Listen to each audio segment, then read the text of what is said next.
In the 4th Christian century, there's a very interesting writer, Gregory of Nyssa, bishop in what's now Turkey, who writes about the Exodus, about the Jews coming out of Egypt, a little book called The Life of Moses.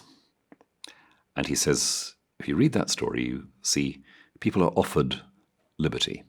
They're led out of slavery, and they hate it. When they're wandering around the desert with Moses, they're complaining all the time. They want to go back to being slaves because it's much more comfortable. And that's a kind of parable, I think, of some of the things that can go wrong with the church community. The gospel offers a very high degree of freedom, self-realization in community. It tells us that for that to work, we've got to be scrutinizing ourselves steadily and honestly for all those ways in which the untransfigured self creeps back in. And quite a lot of the time we find ways of re-establishing the world that we should have come out of. We create new forms, intensified forms of religious anxiety. We create more and more uncritical forms of religious power. And because human beings are fragile and frightened, and because it's quite hard to believe in what the gospel suggests,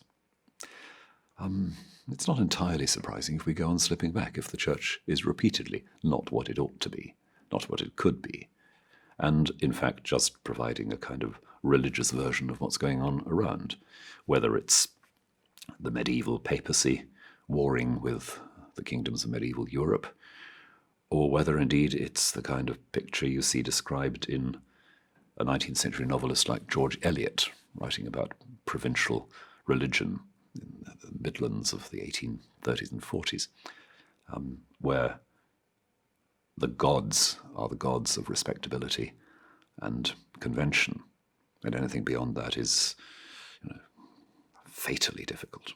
So the church constantly slips back, and yet, mysteriously, the critical edge keeps reasserting itself here and there. Sometimes it needs to be reasserted from outside the Christian fold. Sometimes the prophets are not just the ones inside, but the ones outside the community.